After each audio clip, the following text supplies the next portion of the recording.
Dude, can you even actually make money in real estate? I mean, is it for real or is it some crazy hoax? Is it like the game for the wealthy, or who are these real estate gurus anyway? And are they just ripping people off? Are they just taking their money for selling their training courses? Friends, real estate, the gloves come off. And today we're going to take the hardest look that we've ever had on whether this whole thing is a hoax or whether everyday people actually can succeed in real estate.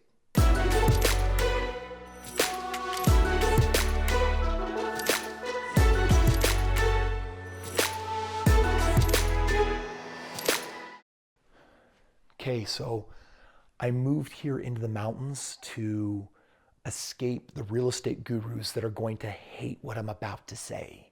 Okay, that's a joke. I do live in the mountains. It's really beautiful. But here's the deal. The whole real estate guru industry, I have insider knowledge on it because when I was a college kid, I got to see firsthand the way this whole thing went down. And it actually is what jump-started me becoming very successful in real estate, ironically. So what I want you to first of all understand is I live here in the state of Utah. Utah is a really beautiful place. It's a wonderful place, but because of its very favorable tax situation, it attracts telemarketing telecenters like crazy. So it just so happens that here in my backyard, down deep in that valley, there are all of these companies. It looks like sweatshops. It's people that are wearing their like headsets and think boiler room. They're all walking around, and what they do is you have these real estate gurus that have made all this money, and because of infomercials or online marketing or their books that they've written, they go out there and say you can make all this money in real estate. And what they'll end up doing is they'll then hire these coaching floors, these call centers, to call all the leads that are responding, and their goal is to sell them a coaching package. Now, this is crazy, but the coaching that they're all selling them isn't even the coaching in many situations of the guru. It's just these generic floors that get paid to sell the leads, and then they have this often substandard fulfillment. There's some good companies out there, but a lot of them, what they're doing is they just have these people like, do you have real estate experience? Yeah, I read a real estate book, or I'm a realtor. You're hired, you're a coach. Just read this manual. Give people these 10 phone calls and these 10 assignments. And people are paying tens of thousands of dollars for this. Anyway, it ends up being really substandard and it's a joke. And fortunately, the FTC's come in and they've changed a lot of guidelines. They shot a lot of these companies down.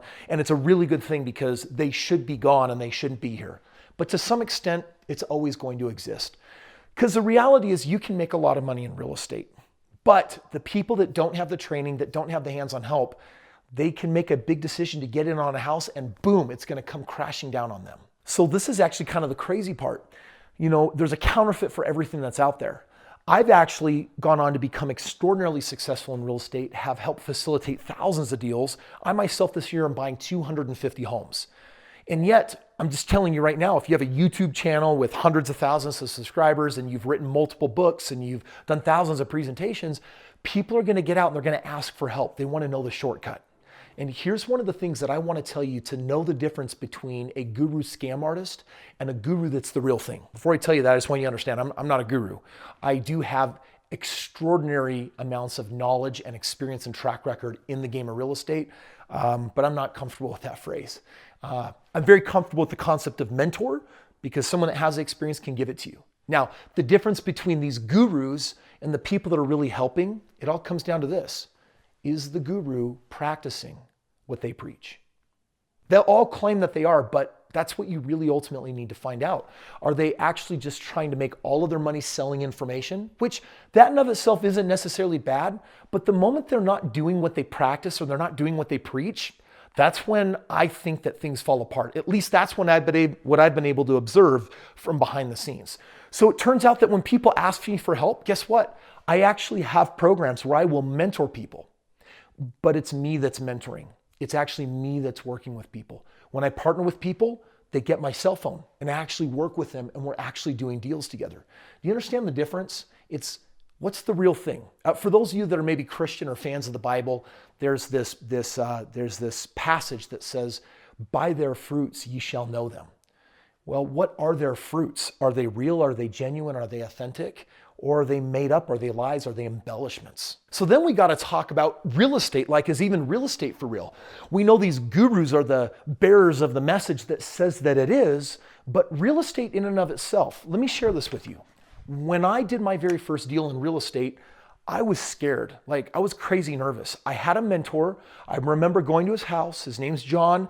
We were going through all the numbers. We were looking at it. And dude, everything from knocking on that door for the first time, negotiating, getting it under contract to buy it, man, I was just sweating bullets. I was so nervous. And I had an expert helping me out because, dude, I was a young, dumb college kid who should have been focusing on his grades and his degree. And instead, I was trying to forge a path for me to be in charge of my financial destiny. I didn't want to put that in the hands of a counselor. I don't want to put that in the hands of my parents or society.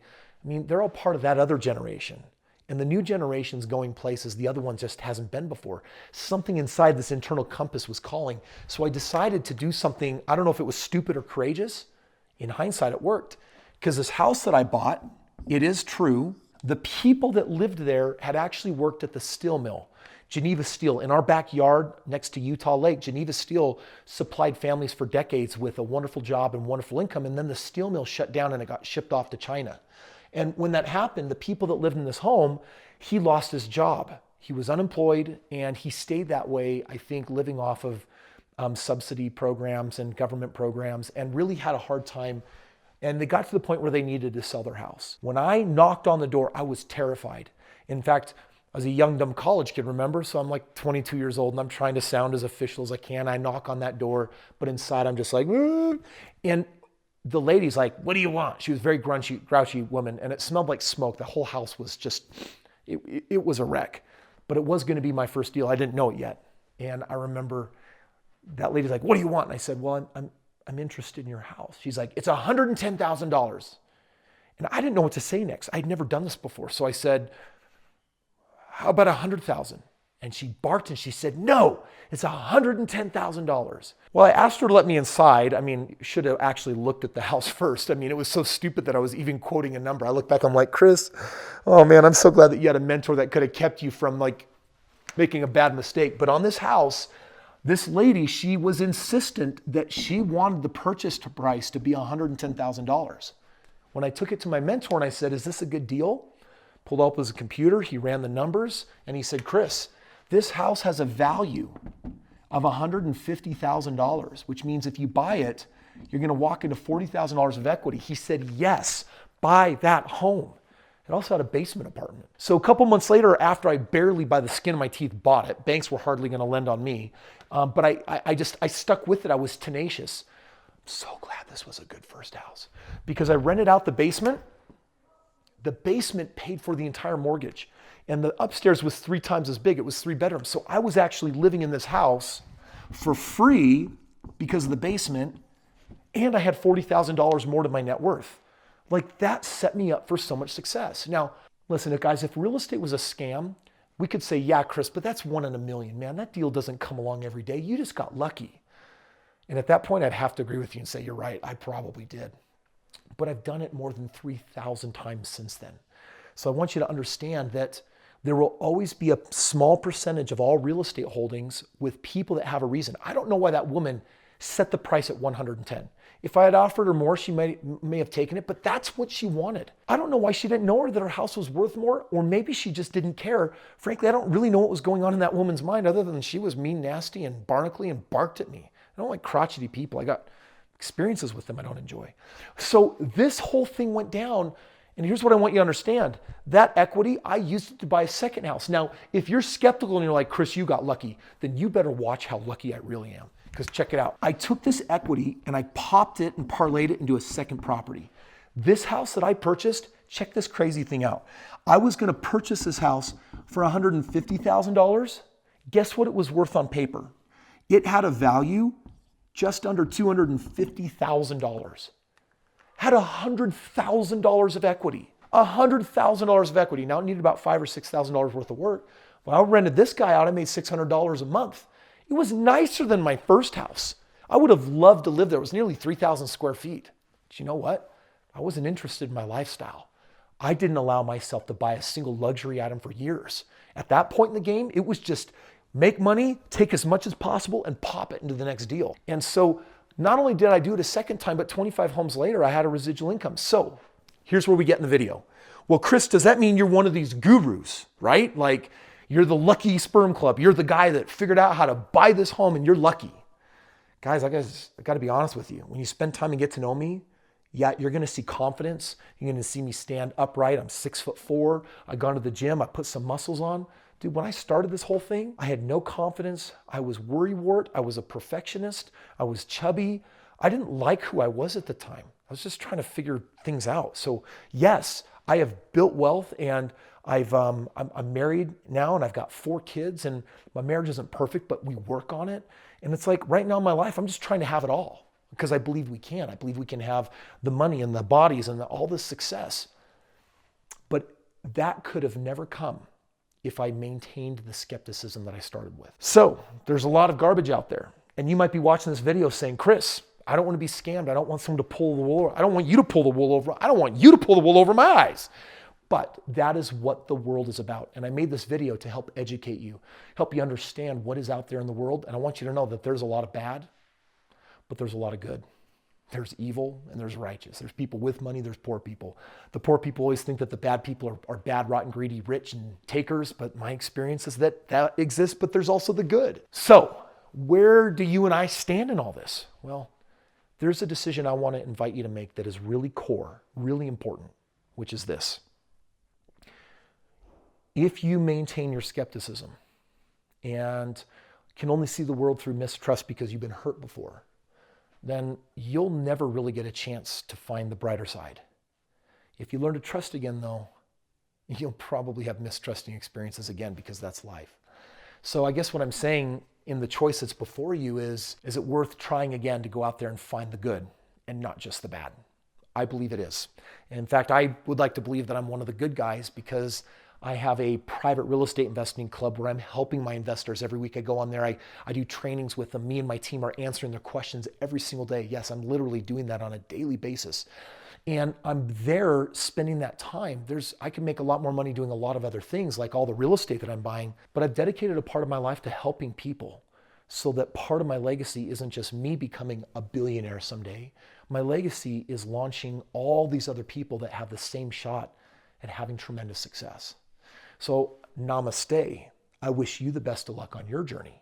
And if you're looking for tools and resources, I'm going to tell you right now, if you click the link in the description below, I think I have put the best program out there available on the planet that gives you crazy amounts of value for a very tiny amount of money, because you have to have some skin in the game. You won't succeed without that. And if it resonates, come and play. Join my team. But if you do this. You decide up front, it's the best decision that you ever made. This last year, I spent over $150,000 on one of my latest mentors. And I've spent a lot on mentors. And when I did, I made the decision. This is the best decision I've ever made. Because I'll tell you, you can reinforce the pain of it's broken. You can reinforce this isn't going to work out. You can look for evidence how my system doesn't work, but you're going to find people crushing it. I was just texting with one of my buddies on the phone that's joined my program 4 months ago. He just bought his 3rd home, landed a partner with $200 grand. He's got 7 more properties that he's going to be buying in the next 4 months. Dude, he's out there and he is crushing it. He's living it up, and he's not the only one. You can succeed, but you got to get over mistrust. You got to find what's real. You got to find what's fake. And you got to be willing to take action. Friends, thank you so much for watching today's video. I hope it had some value for you. For me, kind of vulnerable to share that deep into my past. But I hope that it helps some of you avoid some of the pitfalls, the trial and error that absolutely exists in the world, and to help find what is authentic and real that can really help you. At the end, it's not a game of luck. It's a game of courage and action and learning and growing. So I hope that you're a subscriber, because every day I got more learning that I'm going to bring to you to help you on your journey of becoming the most brilliant financial expert you can possibly be in your life. We'll see you on the next video.